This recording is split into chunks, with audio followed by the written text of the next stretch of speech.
সুপ্রিয় দর্শক শ্রোতা, নারায়ে রিসালাত ইয়া রাসূলুল্লাহ এটা বলা যাবে কিনা? সাধারণত আমরা যুদ্ধক্ষেত্রে বিভিন্ন মিছিল মিটিংয়ে বা ওয়াজ মাহফিলে লিল্লাহি তাকবীর আল্লাহু আকবার বা নারায়ে তাকবীর আল্লাহু আকবার বলে থাকি। এর পাশাপাশি নারায়ে রিসালাত বলতে পারবো কিনা, এই বিষয়ে কোরআন এবং সুন্নায় কি দিক নির্দেশনা রয়েছে? আল্লাহ সুবহানাহু ওয়া তাআলা কোরআনুল কারিমে তার শ্রেষ্ঠত্ব, তার বড়ত্ব, তার মাহাত্ম্য ঘোষণা করার কথা তিনি এইভাবে উল্লেখ করে দিয়েছেন। তিনি বলেন, অরব্বাকা ফাকাব্বির, আর তোমার রবের শ্রেষ্ঠত্ব ঘোষণা করো। সূরা আল মুদ্দাথির ৭৪ নম্বর সূরার ৩ নম্বর আয়াত। অপর আয়াতে আল্লাহ তাআলা স্পষ্টভাবে বলেন, ওয়াকাব্বিরহু তাকবীরা, আর সসম্ভ্রমে তার শ্রেষ্ঠত্ব ঘোষণা করো। সূরা বানী ইসরাঈল ১৭ নম্বর সূরার ১১১ নম্বর আয়াত। কোরআনুল কারিমে আমরা দেখলাম আল্লাহ তাআলা তার শ্রেষ্ঠত্ব, তার বড়ত্ব ঘোষণা করার কথা তিনি নিজেই জানিয়ে দিয়েছেন। রাসূলুল্লাহ সাল্লাল্লাহু আলাইহি ওয়াসাল্লাম তিনি যখন যুদ্ধের জন্য খাইবারে পৌঁছেছিলেন, তখন তিনি আল্লাহু আকবার তাকবীর ধ্বনি দিয়েছিলেন। যখন ইহুদিরা কাঁধে কোদাল নিয়ে ঘর থেকে বেরিয়ে পড়েছিল তাদের জমিতে চাষবাস করার জন্য। সহিহ বুখারী হাদিস নাম্বার ৮২৯ হাদিসটি সহিহ। এছাড়া উমর রাদিয়াল্লাহু আনহু হতে বর্ণিত, তিনি বলেন যে আল্লাহু আকবার দুনিয়ার শ্রেষ্ঠ একটি বাক্য। তাফসির কুরতুবী ১০ নম্বর খণ্ডের ৩৪৫ নম্বর পৃষ্ঠা। আবু হুরায়রা রাদিয়াল্লাহু আনহু হতে বর্ণিত, তিনি বলেন, নবী সাল্লাল্লাহু আলাইহি ওয়াসাল্লাম বলেছেন, যখন সালাতের আজান দেওয়া হয় তখন শয়তান বায়ু ছাড়তে ছাড়তে অর্থাৎ ভীত সন্ত্রস্ত হয়ে সে পালাতে থাকে। সহিহ মুসলিম হাদিস নাম্বার ৩৮৯ হাদিসটি সহিহ। এছাড়াও আমরা যখন উপরে উঠি, কোনো পাহাড়ে উঠি বা লিফট দিয়ে সিঁড়ি বেয়ে উপরে উঠি, তখন আমরা আল্লাহু আকবার বলি। যখন কোনো আশ্চর্যজনক সংবাদ পাই তখন আল্লাহু আকবার বলি। যখন আমরা সালাতে দণ্ডায়মান হই তখন আল্লাহু আকবার বলি। প্রত্যেক ওঠা বসায় আমরা আল্লাহু আকবার বলি।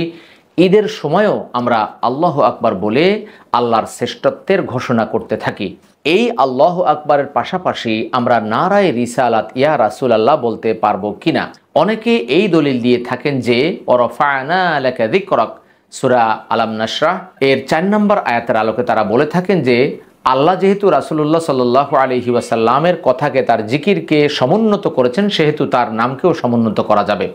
মূলত বিষয়টি এমন নয়, কেননা লিল্লাহি তাকবীর এই কথাটা বলার জন্য বা এমনটি বলা রাসূলুল্লাহ সাল্লাল্লাহু আলাইহি ওয়াসাল্লাম থেকে, আল্লাহ থেকে, সাহাবায়ে কেরামগণ থেকে প্রমাণিত, কিন্তু নারায়ে রিসালাত ইয়া রাসূলুল্লাহ এই বিষয়টি প্রমাণিত নয়।